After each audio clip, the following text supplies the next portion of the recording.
పాండమిక్‌తో ఒక unique scenario, బహుశా ప్రస్తుతం ఉన్న జనరేషన్స్ ఎప్పుడూ చూడని సినారియో అనేది మనం చూస్తున్నాం. Lockdown scenario. వేరే వారితో దూరం మెయింటైన్ చేయాలి, బయటకు వెళ్ళకూడదు. ఇవన్నీ కూడా మన కల్చర్‌లో నిజంగా చాలా కొత్తవి, ఇప్పటివరకు మనం ఎప్పుడూ చూడనివి. దీని మూలంగా వెంటనే కాకపోయినా నెమ్మదిగా కొన్ని సైకలాజికల్ ప్రాబ్లమ్స్, కొన్ని స్ట్రెసెస్ అనేవి రావటం సహజం. ఎవరిలో అంటారా, ఇది ఆల్మోస్ట్ చిన్నపిల్లల నుంచి పెద్దవారి వరకు అందరిలో వచ్చే అవకాశం ఉంది. కాకపోతే వారి వయసును బట్టి కొంత ఆ ప్రాబ్లం కానీ, సినారియో కానీ కొంచెం డిఫరెంట్ ఉండవచ్చు. చిన్నపిల్లల్లో అయితే వారి స్కూల్ లేదు, క్లోజ్డ్ స్పేసెస్లో ఉండాలి, ఫ్రీగా ఆడుకునే సందర్భాలు లేదు, ఫ్రెండ్స్ని కలవటం లేదు, బయటికి వెళ్ళేది లేదు. ఇక కొంచెం అడోలసెంట్స్లో అయితే కాలేజెస్ అన్నీ క్లోజ్ అయినాయి, వాళ్ళ ఫ్యూచర్ గురించి కొంత ఆందోళన ఉంటుంది. పరీక్షలు ఎప్పుడో తెలీదు, అడ్మిషన్స్ ఎప్పుడో తెలీదు, ఇదొక ఆందోళన. ఇక పెద్దవారిలో అయితే ఉద్యోగం ఉంటుందో, ఉద్యోగం గురించి అభద్రతా భావన, వర్క్ ఫ్రమ్ హోమ్ అయినట్లయితే అదొక రకమైన కొత్త స్ట్రెస్, ఇవన్నీ ఉన్నాయి. ఇక వయసు పైబడిన వారిలో అయితే వారికి పైకి చెప్పుకోలేకపోయినా కూడా కొంత లోన్లీనెస్, ఆందోళన, వారికి జబ్బులు ఉన్నట్లయితే ఏమవుతుందో అనే భయం, ఫ్యూచర్ గురించి అన్సర్టనిటీ, ఇవన్నీ కూడా చాలా స్ట్రెస్ కాజ్ చేస్తూ ఉంటాయి. అయితే కొంతవరకు మనం ఏం చేయొచ్చు అని చూసినట్లయితే, అందరూ ఇంట్లో ఉన్నారు కాబట్టి కనీసం మార్నింగ్స్ అండ్ ఈవినింగ్స్, పొద్దున్న లేసినప్పుడు, రాత్రి డే క్లోజ్ చేసినప్పుడు వీలైనంత పాజిటివ్గా స్పెండ్ చేసినట్లయితే మిగిలిన రోజు కూడా పాజిటివ్గా ఉండే అవకాశం ఉంటుంది. పొద్దున్నే ఒక పాజిటివ్ యాటిట్యూడ్తో సర్టన్ డిటర్మినేషన్స్, అంటే ఈరోజు పాజిటివ్గా ఉండబోతుంది, మీరు చేయాలనుకున్న పనులు నోట్ డౌన్ చేసుకోవటం, అది వర్క్ కానీ ఇంటికి సంబంధించిన పనులు కానీ, అది చాలా ముఖ్యం. ఇక రెండవది డెలిగేషన్. మొత్తం పని ఒకరే కాకుండా డెలిగేట్ చేయటం మూలంగా ప్రతి ఒక్కరికి నా అవసరం ఉంది అనే ఒక పాజిటివ్ ఆలోచన అనేది వస్తుంది, ముఖ్యంగా పెద్దవారికి, పిల్లలకి. కాబట్టి డెలిగేట్ చేయండి, ఒకరే ఎక్కువ స్ట్రెస్ తీసుకోకుండా అందరికీ ఇంటి పనులు కానీ ఇంకేదైనా బాధ్యతలు కానీ డెలిగేట్ చేయండి. ఇక మూడవది, ఏదైనా హాబీ అందరూ కలిసి చేసే పని చుట్టూ, అది పెయింటింగ్ కావచ్చు, లేదా మీ చుట్టూ ఉన్న మొక్కలకి ప్రూనింగ్ లాంటివి, గార్డెనింగ్ చేసుకోవచ్చు, లేదా మీ కొత్త రకాల వంటలు చేయటం కానీ, ఏదైనా కానీ ఇండోర్లో ఉండి చేసుకునే హాబీస్ అనేవి చేయటం చాలా ముఖ్యం. ఇక నాలుగవది, ఇప్పుడు బయటకు వెళ్ళలేము, సినిమా థియేటర్స్కి వెళ్ళలేము, మాల్స్కి వెళ్ళలేము, మీ ఎంటర్టైన్మెంట్ మీ లివింగ్ రూమే. సో మీ లివింగ్ రూమ్లో మీరు ఏం ఆటలు ఆడుకోగలుగుతారు, ఎలాంటి ఫన్ యాక్టివిటీస్ చేసుకోగలుగుతారు, ఎవరో ఒకరు లీడర్షిప్ తీసుకోండి, లేదంటే టర్న్స్ తీసుకోండి. సమ్ ఫన్ యాక్టివిటీస్ ప్లాన్ చేసుకోవటం మూలంగా డే అనేది లైట్ అవుతుంది, కొంచెం మూడ్ అనేది లైటర్గా అవుతుంది, పాజిటివ్గా సంతోషంగా ఉండటానికి కొంతవరకు దోహదపడుతుంది. ఇక ఐదవది, డైట్ టైమింగ్స్, మీల్ టైమింగ్స్ కంపల్సరీగా మెయింటైన్ చేయటం, వీలైనంత మటుకి హెల్తీ డైట్కే హుక్ ఆన్ అవ్వటం, అన్హెల్దీ డైట్స్, టూ మచ్ టెంప్టేషన్తో అన్హెల్దీ డైట్స్ కాకుండా మితాహారం తీసుకోవటం, ముఖ్యంగా మనకి పనులు తగ్గినాయి కాబట్టి ఇది చాలా ముఖ్యం. ఎక్సర్సైజ్ అనేది చాలా పెద్ద మూడ్ బస్టర్. ఎక్సర్సైజ్ కనుక పూర్తిగా మానేసినట్లయితే నిద్ర ప్రాబ్లమ్సే కాకుండా ఒక్కొక్కసారి ఒళ్ళు నొప్పులు లాంటివి కూడా వచ్చే అవకాశం ఉంది. ముఖ్యంగా ఇంట్లో పెద్దవారు ఉంటే వారికి గుండె జబ్బులు కానీ, డయాబెటీస్, హైపర్ టెన్షన్ లాంటివి ఉంటే వారికి ఇంకా ముఖ్యం అనేది ఎక్సర్సైజ్. ఇంకొకటి, సూర్యోదయం, సూర్యాస్తమయాలు చూస్తాం. మీరు కనీసం బయటకు వెళ్ళలేకపోయినా ఏ టెర్రస్ మీదకో వెళ్ళటం, బాల్కనీలోకి వెళ్ళటం, సూర్యోదయం, సూర్యాస్తమయం చూస్తాం, డేతో కనెక్టెడ్గా ఉండటం మూలంగా పాజిటివ్ యాటిట్యూడ్ ఉండటమే కాకుండా వైటమిన్ డి అనేది కూడా దొరుకుతుంది. కొన్ని స్మాల్ స్టడీస్లో వైటమిన్ డి బాగా ఉంటే కోవిడ్ ఇన్ఫెక్షన్ని ఫైట్ చేయడానికి చక్కటి శక్తి వస్తుంది అనేది కొంచెం తేలింది. దీనికి ఇంకా స్టడీస్ రావాల్సి ఉన్నా కూడా వైటమిన్ డి అనేది మనకి చాలా మూడ్కి కానీ మిగిలిన ఎన్నో విషయాలకి దోహదపడుతుంది. కాబట్టి కొంతసేపు అయినా అవుట్డోర్స్లో స్పెండ్ చేయండి. తర్వాత ఎంతోమంది ఈ లాక్డౌన్ సినారియోని ఎంతో పాజిటివ్గా తీసుకోవచ్చు. మేము బాగానే ఉన్నాం కదా, ఏముంది, అలవాటు పడిపోయాం, చుట్టుపక్కల వారు కూడా అలానే ఉంటారు, మన ఫ్యామిలీ మెంబర్స్ కూడా అలానే ఉంటారు అని అనుకోవద్దు. ఎందువల్లంటే వారి పర్సనాలిటీస్ని బట్టి అంతకుముందే వారిలో ఏదైనా కొంచెము డిప్రెసివ్ టెండెన్సీ కానీ, యాంగ్జైటీ ఉండే టెండెన్సీ కానీ ఉన్నట్లయితే ఇప్పటివరకు అంతా కంట్రోల్లో ఉంది కాబట్టి వారు అంతగా బయటపడి ఉండకపోవచ్చు. ఎప్పుడైతే సిచ్యుయేషన్ కంట్రోల్ తప్పుతుందో, చుట్టూ ఉన్న పరిస్థితుల మీద మనకు ఎప్పుడైతే కంట్రోల్ అనేది మనం ఏమాత్రం లేదు అని అనిపించినప్పుడు కొంత డిప్రెషన్ కానీ, యాంగ్జైటీ కానీ కొంత బయటపడవచ్చు. కాబట్టి అలాంటి సిగ్నల్స్ కనుక బయటపడినట్లయితే మొదట్లోనే గుర్తించి హెల్ప్ లైన్ నెంబర్స్కి కాల్ చేయటం, కౌన్సిలింగ్ లాంటివి తీసుకోవటం మూలంగా చాలా ఉపయోగం ఉంటుంది. గవర్నమెంట్ ఆఫ్ ఇండియా కానీ ఎన్నో ప్రైవేట్ అథారిటీస్ కూడా ఫ్రీగా సైకలాజికల్ కన్సల్టేషన్స్ ఈ కోవిడ్ సినారియోలో కొత్తగా ఎనేబుల్ చేశాయి. కాబట్టి ఈ హెల్ప్ లైన్ నెంబర్స్ ప్రతి చోట అడ్వర్టైజ్మెంట్స్ రూపంలో మీకు అందుబాటులో ఉన్నాయి. గవర్నమెంట్ ఆఫ్ ఇండియా కూడా సైకలాజికల్ హెల్ప్ ప్రొవైడ్ చేస్తుంది. కాబట్టి మీకు ఏమాత్రం డౌట్ వచ్చినా దయచేసి కాల్ చేయండి. ఒకవేళ ఇంతకుముందు నుంచి ఏదైనా సైకలాజికల్ ప్రాబ్లమ్స్ ఉంటే మెడికేషన్స్ ఎట్టి పరిస్థితుల్లో డిస్కంటిన్యూ చేయకండి. మీ సైకాలజిస్ట్ కానీ సైకియాట్రిస్ట్ని కానీ సంప్రదించకుండా ఏ మార్పులు చేసుకోకండి. ఇవన్నీ కనుక జాగ్రత్తలు తీసుకున్నట్లయితే చాలా వరకు పాజిటివ్గా బ్యాలెన్స్డ్ లైఫ్ అనేది కోవిడ్-19 పాండమిక్ కొంచెం కంట్రోల్లో వచ్చే వరకు హ్యాపీగా గడపచ్చు.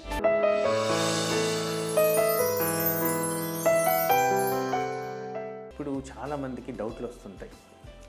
సార్ నాకు గొంతు నొప్పి వస్తుంది, ఒళ్ళు నొప్పులు ఉన్నాయి, జలుబు ఉంది, ఇదేమన్నా కరోనా ఒత్తిడా, కరోనా ఇన్ఫెక్షన్కి రిలేషన్ ఉందా అనేది ఫోన్ చేస్తుంటారు. నేను జనరల్గా అడిగేది, మీకు జ్వరం ఉందా? అవును సార్, మైల్డ్గా జ్వరం ఉంది. మైల్డ్ మోడరేట్ అనే దానికి జ్వరానికి సంబంధం లేదండి. ఎంత జ్వరం ఉందనేది క్వాంటిఫై చేసుకోవాలి. జనరల్గా కరోనా వైరస్ వచ్చినప్పుడు ఈ ఇన్ఫెక్షన్లో హై గ్రేడ్ ఫీవర్ అనేది కామన్. సో ఒక డిజిటల్ థర్మోమీటర్ మనం కొనుక్కుంటే బెస్ట్. అలాగే ఒక షుగర్ మానిటర్ కంపల్సరీ ఇంట్లో ఉండడు. ఈ క్రైసిస్లో ఎవరైనా షుగర్ పేషెంట్ ఫోన్ చేసినా నేను అడగబోయేది, మీ ఫాస్టింగ్ షుగర్ ఎలా ఉంది, పోస్ట్ లంచ్ ఎలా ఉంది, ఎప్పుడు మీకు వీక్నెస్ అనిపిస్తుంది, ఇలాంటివన్నీ నేను షుగర్కి రీడింగ్స్కి కోరిలేట్ చేస్తుంటాను. సో ఆ షుగర్ మానిటర్ ఉంటే కూడా మీకు చాలా handy. Next important thing blood pressure monitor. Blood pressure monitoring కూడా మీరు ఇంట్లో పెట్టుకుంటే, సర్వసాధారణంగా బ్లడ్ ప్రెషర్ చెక్ చేయాలంటే క్లినిక్కో హాస్పిటల్కో పోతాం. ఇది నేను అడ్వైస్ చేయట్లేదు. ఇంట్లోనే ఉండి బ్లడ్ ప్రెషర్ మానిటర్ చేసుకుంటూ డాక్టర్ సలహాలు ఫోన్ ద్వారా తీసుకుంటే మీకు ఇన్ఫెక్షన్ నుంచి కాపాడుకునేందుకు ఆస్కారం.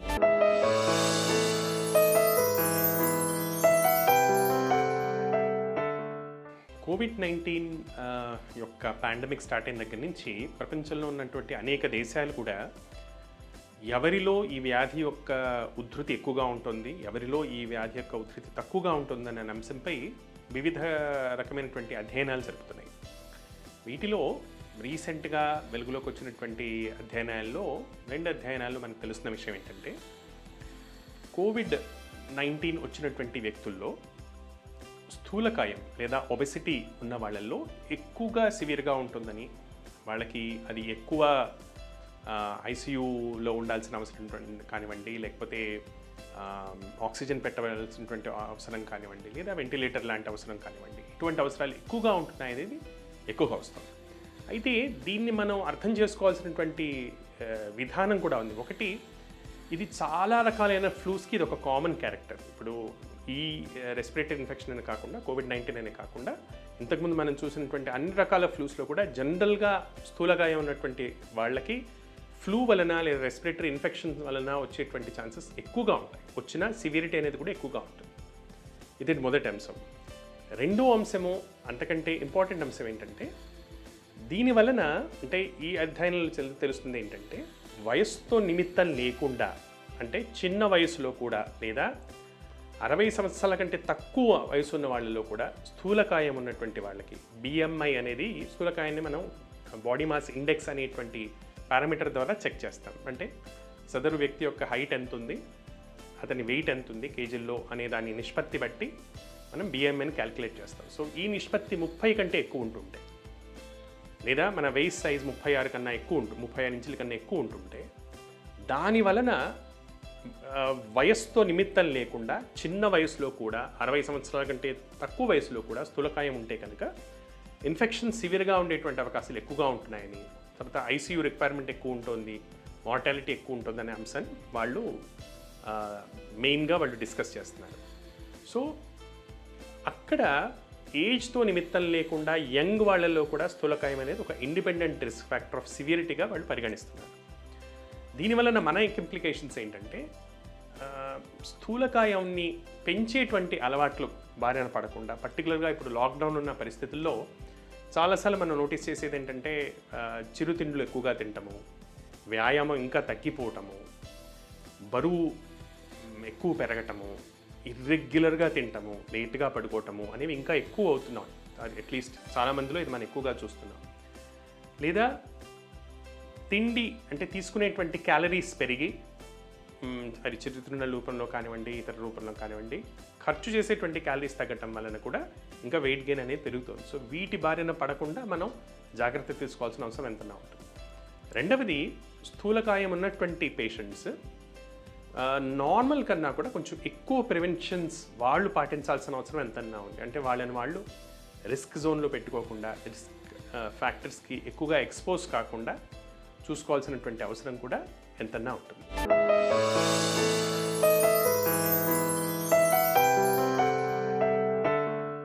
కోవిడ్-19 అనేది నావల్ కరోనా వైరస్ వల్ల వస్తుంది. సో ఈ నావల్ కరోనా వైరస్ అనేది పేరులోనే ఉంది, వైరస్కు సంబంధించిన ఇన్ఫెక్షన్.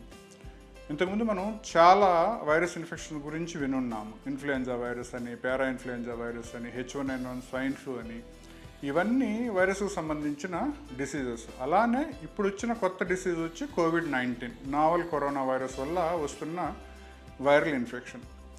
ఏ వైరల్ ఇన్ఫెక్షన్ అయినా కానీ సాధారణంగా డ్రాప్లెట్ ఇన్ఫెక్షన్స్ రూపంలో మన శరీరం లోపలికి వెళ్తుంది. అంటే అవతల వ్యక్తి ఎవరైనా తుమ్మినప్పుడు, దగ్గినప్పుడు వాళ్ళ నోట్లో నుంచి వచ్చిన వాటిల్లో నుంచి డ్రాప్లెట్స్ ద్వారా ఆ వైరస్ బయటకు రావడం, అది చుట్టుపక్కల ఎవరైతే ఎక్స్పోజ్ అయ్యారో వాళ్ళు పీల్చినప్పుడు శ్వాస మార్గంలో ఊపిరితిత్తులోకి వెళ్ళడం జరుగుతుంటుంది అనమాట. సో ఈ శ్వాసనాళాన్ని మనం 2 రకాలుగా డివైడ్ చేసుకుంటాం, upper respiratory, lower respiratory. Upper respiratory అంటే ముక్కు వెనుకున్న ద్వారము, గొంతు, దాని కింది భాగం. సో ఈ భాగం ఎప్పుడైతే ఎఫెక్ట్ అవుతుందో సాధారణంగా జలుబు, తుమ్ములు, గొంతు నొప్పితో ఏ ఇన్ఫెక్షన్ అయినా స్టార్ట్ అవుతుంది. అది వైరల్ ఇన్ఫెక్షన్ కావచ్చు, బ్యాక్టీరియల్ ఇన్ఫెక్షన్ కావచ్చు. మనం ఇక్కడ వైరల్ ఇన్ఫెక్షన్ గురించి మాట్లాడుకుంటున్నాం కాబట్టి సాధారణంగా తుమ్ములు రావడం, జలుబు చేయడం, గొంతులో నొప్పి, దాని తర్వాత జ్వరం రావడం, కఫం పడడం సాధారణంగా అప్పర్ రెస్పిరేటరీ ట్రాక్ట్ ఇన్ఫెక్షన్లో మనం చూసేది. ఈ నావల్ కరోనా వైరస్లో ఉన్న స్పెషాలిటీ ఏంటంటే ఈ సాధారణమైన లక్షణాలే కాకుండా కొంతమందిలో ఏంటంటే నాలుక మీద అసలు టేస్ట్ తెలియకపోవడం, అలానే ముక్కులోంచి మనకి ఏదైనా స్ట్రాంగ్ స్మెల్స్ మనం ఏదైనా పీల్చినప్పుడు వెంటనే ఇది మంచి వాసన, చెడు వాసన ఏదైతే మనం అనుకుంటామో అటువంటి ఆ స్మెల్ని సెన్స్ చేసే లోపల ఏవైతే అవి కూడా డ్యామేజ్ అయిపోయి ఏ రకమైన సెన్స్ తెలియకపోవడం, అంటే మంచి స్మెల్, చెడు స్మెల్ అనేది కూడా తెలియకపోవడం, కారం, తీపి, పులుపు ఇటువంటి టేస్టులు తెలియకపోవడం కూడా చాలామంది ఈ కరోనా వైరస్ బారిన పడిన వాళ్ళలో ఈ లక్షణాలు చెప్తూ ఉన్నారనమాట. సో ఇవన్నీ అప్పర్ రెస్పిరేటరీ ట్రాక్ట్కి సంబంధించినవి. సాధారణంగా ఏ వైరల్ ఇన్ఫెక్షన్ అయినా రావడం, పోవడం జరిగిపోతూ ఉంటుంది. కొంతమందిలో 5 days, కొంతమందిలో 1 week, కొంతమంది 10 daysలో మైనర్ సిమ్టమ్స్ ఉండి తగ్గిపోతూ ఉంటాయన్నమాట. ఎప్పుడైతే ఆ వ్యక్తి శరీరంలో రోగనిరోధక శక్తి తక్కువ ఉందో, డయాబెటీస్తో బాధపడుతున్నారు, పెద్దవారు, చిన్నపిల్లలు, HIV, AIDS వ్యాధిగ్రస్తులు, డయాలసిస్ మీద ఉండేవాళ్ళు, kidney failure, liver transplant, bone marrow transplant, cancer సంబంధిత వ్యాధులతో బాధపడుతుండేవాళ్ళు, అలానే సిస్టమిక్ డిసీజెస్ అంటాం, రొమటాయిడ్ ఆర్థరైటిస్ కావచ్చు, SLE కావచ్చు, సార్కాయిడోసిస్, వీళ్ళందరూ ఇమ్యూన్ సప్రెషన్ మెడికేషన్ మీద ఉంటారు. వీళ్ళందరికీ శరీరంలో రోగనిరోధక శక్తి తక్కువ ఉంటుంది కాబట్టి ఏ ఇన్ఫెక్షన్ అయినా వీళ్ళల్లో చాలా గట్టిగా, పవర్ఫుల్గా వచ్చి ఆర్గాన్స్ని డ్యామేజ్ చేస్తుంది. అలానే ఈ కరోనా వైరస్ కూడా ఇటువంటి ఏజ్ గ్రూప్లో ఇటువంటి కోమార్బిడిటీస్ ఉండే వాళ్ళల్లో లోయర్ రెస్పిరేటరీ ట్రాక్ట్ ఇన్ఫెక్షన్గా మారి ఊపిరితిత్తుల్లోనికి వెళ్ళి న్యూమోనియాగా మారుతుందన్నమాట. చాలామందిలో 80%లో ఇది మైనర్గా సిమ్టమ్స్, జలుబు, తుమ్ములు, దగ్గు, గొంతు నొప్పి, జ్వరంతో వచ్చి వెళ్ళిపోవడం జరుగుతుంటుంది. కొంతమందిలో రోగనిరోధక శక్తి తక్కువైన వారిలో మాత్రమే మల్టీ ఆర్గాన్ ఫెయిల్యూర్ రూపంలోకి వెళ్ళి ప్రాణాంతకంగా మారుతూ ఉంది. ఈ లోయర్ రెస్పిరేటరీ ట్రాక్ట్ ఇన్ఫెక్షన్లో ముఖ్యంగా ఏంటంటే శ్వాస తీసుకోవడంలో ఇబ్బంది, ఆక్సిజన్ లెవెల్స్ తక్కువ అయిపోవడం, నడిచినా, మెట్లు ఎక్కినా, చిన్న పని చేసినా కానీ ఆయాస పడిపోవడం, విపరీతమైన స్వెట్టింగ్ రావడం, గుండె దడ, ఇవన్నీ లోయర్ రెస్పిరేటరీ ట్రాక్ట్కి సంబంధించిన లక్షణాలు. అలానే విపరీతమైన జ్వరం, 100-101 వరకు టెంపరేచర్ వెళ్తూ ఉంటుంది అన్నమాట. కొంతమందిలో గ్యాస్ట్రోఇంటెస్టినల్ సిమ్టమ్స్ కూడా ఉంటాయి, లూజ్ మోషన్స్ కావచ్చు, అబ్డామినల్ డిస్కంఫర్ట్ కావచ్చు, అబ్డామినల్ పెయిన్ కావచ్చు, ఇవన్నీ వైరస్కు సంబంధించిన లక్షణాలు. ఎవరికైతే lower respiratory tract infection start అవుతుందో, రోగనిరోధక శక్తి తక్కువ ఉందో, మెడిసిన్స్, సిమ్టమాటిక్ ట్రీట్మెంట్ ఏవైతే మనకు అవైలబిలిటీ ఉన్నాయో, హైడ్రాక్సిక్లోరోక్విన్ కావచ్చు, అజిత్రోమైసిన్ కావచ్చు, లేదంటే కొన్ని బయాలజికల్స్ అవైలబుల్ ఉన్నాయి, వాటిని మనం ట్రై చేసినప్పుడు చాలా వరకు వీళ్ళు ఇంప్రూవ్మెంట్ చూపిస్తున్నారు.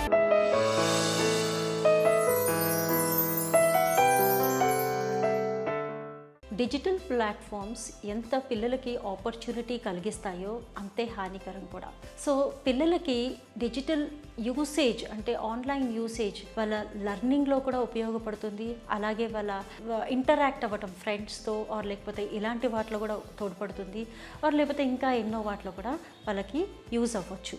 సో పిల్లలకి ఒక్కసారి దాన్ని వాడటం స్టార్ట్ చేసినప్పుడు దాన్ని ఎంతవరకు వాడుతున్నారు అనేది తెలియదు ఒక్కొక్కసారి. సో అందుకని పేరెంట్స్ ఏం చేయాలంటే పిల్లలు దీన్ని ఎలా యూస్ చేస్తున్నారు, ఈ ఆన్లైన్ కంప్లీట్లీ వాళ్ళు లర్నింగ్ కోసం యూస్ చేస్తున్నారా, లేకపోతే ఫ్రెండ్స్తో చాటింగ్ కోసం యూస్ చేస్తున్నారా, లేకపోతే గేమ్స్ ఆడుకోవడానికి లేకపోతే అదర్ సోషల్ మీడియా సైట్స్లో బ్రౌజ్ చేయడం కోసం యూస్ చేస్తున్నారా అనేది కొంతవరకు అబ్జర్వ్ చేయాల్సిన అవసరం ఉంది. సో ఇక్కడ పిల్లలకి అది తెలియనప్పుడు అంటే అసలు దీన్ని వాళ్ళు డిస్కస్ చేయాలి పేరెంట్స్ కూడా కొంతవరకు పిల్లలతో ఇది ఎలాంటి దీంట్లో యూస్ చేయొచ్చు, వాళ్ళ ఏజ్ అప్రోప్రియేట్గా అలాంటి లర్నింగ్ యాప్స్ ఇప్పుడు ఎన్నో ఉన్నాయి మనకి, అలాంటివి యూస్ చేయడం వలన వాళ్ళకి ఎంతో నాలెడ్జ్ ఇంప్రూవ్ అవుతుంది. అలాగే కొంతవరకు గేమ్స్ కూడా యూస్ చేస్తుంటారు. సో ఏజ్ అప్రోప్రియేట్ కొంతవరకు గేమ్స్ ఆడినా లర్నింగ్ ఉన్నా ఏమైనా కూడా తప్పేం లేదు దాంట్లో. సో ఇవన్నీ కూడా వాళ్ళవి ప్రాపర్గా ఏం చేస్తున్నారు, ఎంత లిమిట్ యూజ్ చేస్తున్నారు, ఆర్ లేకపోతే ఎక్సీడ్ అవుతున్నారా, ఎవరితో చాటింగ్ చేస్తున్నారు, లేకపోతే ఎలాంటిది ఇదవుతుంది అనేది అన్నీ కూడా పేరెంట్స్కి అవగాహన ఉండటం చాలా ముఖ్యం ఇక్కడ. సో కొంతవరకు కంట్రోల్ లేనప్పుడు ఏం అవ్వాలి, పేరెంటల్ కంట్రోల్స్ అనేది ఫిక్స్ చేస్తున్నప్పుడు వాళ్ళు ఏమేమి బ్రౌజ్ చేస్తున్నారు, ఎలాంటి ఇన్ఫర్మేషన్ అనేది చూస్తున్నారు అనేది తెలుస్తుంది.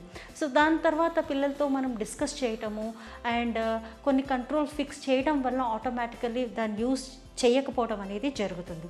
నెక్స్ట్ వచ్చేసి సోషల్ మీడియాలో ఆర్ లేకపోతే ఫ్రెండ్స్తో కానీ లేకపోతే ఇంకెవరితోనైనా సరే ఇంటరాక్ట్ అవుతున్నప్పుడు మనకి ఈ మధ్య తరచుగా వింటూనే ఉన్నాం సైబర్ బుల్లింగ్ అనేది. దీనివల్ల ఏమవుతుందంటే పిల్లలకి తెలియకుండానే దాని లోపల ఆ ఊబిలోకి చిక్కుకుపోతూ ఉంటారు. సో ఇలాంటి సమయంలో పిల్లలకి పేరెంట్స్ అవగాహన ఇవ్వాలి. ఏంటంటే ఇలాంటివి జరిగినప్పుడు ఈ రిపోర్టింగ్ మెకానిజమ్స్ కానీ స్కూల్లో కానీ ఆర్ లేకపోతే లోకల్ అదర్ అథారిటీస్కి కానీ ఎలా మనం రిపోర్ట్ ఇవ్వాలి, ఈ మెకానిజం కంప్లీట్లీ కూడా పిల్లలకి కొంతవరకు తెలియాల్సినది అవసరం తప్పకుండా ఉంది మనకి. సో ఇవన్నీ డిస్కస్ చేస్తూ అలాగే ఇంటర్నెట్ యూసేజ్ చేసేటప్పుడు పిల్లలకి వాళ్ళకి తెలియకుండానే వాళ్ళ పర్సనల్ పిక్చర్స్ వ్యక్తిగత ఎన్నో కూడా వాళ్ళు షేర్ చేస్తూ ఉంటారు.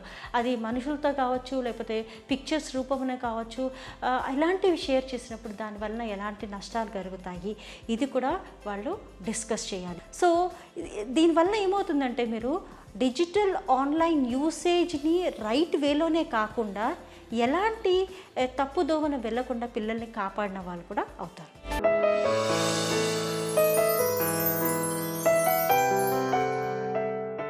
స్ట్రెస్ ఉన్నప్పుడు బాడీ మీద ఎఫెక్ట్ పడుతుంది. సైకలాజికల్గా స్ట్రెస్ ఉన్నప్పుడు ఈ స్ట్రెస్ అనేది వ్యాక్యూమ్లో ఉండదు, స్ట్రెస్ అనేది మైండ్లో ఉంటుంది. మైండ్ బ్రెయిన్ మీద పనిచేస్తుంది, బ్రెయిన్ మీద వచ్చే ప్రెషర్ బాడీ మీద పడుతుంది. అంటే కార్టిసాల్ లెవెల్స్ పెరుగుతాయి, అడ్రినలిన్ లెవెల్స్ పెరుగుతాయి, డిఫరెంట్ హార్మోన్స్ లెవెల్ పెరుగుతుంది. మనందరికీ తెలుసు కోపం వస్తే బీపీ పెరుగుతుంది. ఎట్లా పెరుగుతుందండి బీపీ? లోపల hormones secretions, chemical secretion, especially cortisol, steroids, HPA axis అంటాం, హైపోథాలమో పిట్యూటరీ అడ్రినల్ యాక్స్ అంటాం. ఇది విపరీతంగా హార్మోన్స్ ఈ ప్రొడ్యూస్ చేసినందువల్ల బాడీలో స్ట్రెస్ పెరిగినందువల్ల బాడీ రెసిస్టెన్స్ దెబ్బ. ఏ రోజైతే మీకు స్ట్రెస్ లేకుండా ఉన్నారో, బ్రెయిన్ కొంచెం రిలాక్స్ స్టేట్లో ఉందో, హార్మోనల్ సిస్టమ్ రిలాక్స్ స్టేట్లో ఉందో, ఈ కార్టిజోల్ హెచ్పిఏ యాక్సిస్ కొంచెం స్టేబుల్ స్టేట్లో ఉందో, బాడీలో ఇమ్యూనిటీ పెరుగుతుంది, బాడీ రెసిస్టెన్స్ పెరుగుతుంది. మొదట్లో చెప్పుకున్నాం కరోనాకి ట్రీట్మెంట్ లేదు, వ్యాక్సిన్ ఇప్పుడే రాదు. దెన్ ఎక్కడ immunity. The most important thing for all of us is that building up our immunity. That is separate topic ఉంది, సైకో న్యూరో ఇమ్యూనాలజీ అని చెప్పి ఇమ్యూన్ సిస్టమ్ బిల్డప్ చేసుకోవడం. ఇమ్యూనిటీ పెరగాల బాడీలో అంటే ఫిజికల్గా తోటే సైకలాజికల్గా కూడా స్ట్రెస్ తగ్గాల. స్ట్రెస్ తగ్గాలంటే ఈరోజు మీకు మెయిన్గా స్ట్రెస్ అనేది విత్ ఇన్ ద ఫ్యామిలీ 4 గోడల మధ్య ఉన్నారు కాబట్టి ఫ్యామిలీ మెంబర్స్ మధ్య అండర్స్టాండింగ్ అన్యోన్యత ఉండాలి. ఫ్యామిలీ మెంబర్స్ అంటే మెయిన్గా వైఫ్ అండ్ హస్బెండ్ని ఒక యూనిట్గా తీసుకొని మ్యారేజ్ ఒక ఇన్స్టిట్యూషన్గా తీసుకొని చెప్తున్నాను తప్పితే అని చెప్తున్నాను. కాబట్టి భార్యాభర్తల మధ్య physical relationship important, psychological relationship important. First thing ఒక్క పాయింట్ చెప్తాను ఇక్కడ, ఆర్గ్యుమెంట్స్ పెట్టుకోవద్దు. రెస్పాన్సిబిలిటీ మగవాడుగా మీరు తీసుకోండి. నా వైఫ్ ఇట్లుంది, ఆమె ఇట్లు, భరించాల్సిన బాధ్యత మీది, మేనేజ్ చేసుకోవాల్సిన బాధ్యత మీది. కాబట్టి మగవాళ్ళు కొంచెం కోపం వచ్చినా కూడా మీరు మేనేజ్ చేయండి, చేయగలరు, ఖచ్చితంగా చేసుకోవాల్సిన అవసరం ఇప్పుడు అవసరం. ఎందుకంటే మీ ఇమ్యూనిటీ పెరగాల. That's the only thing which is going to give you protection. So please do it. Please don't miss this opportunity. ఖచ్చితంగా చేయండి.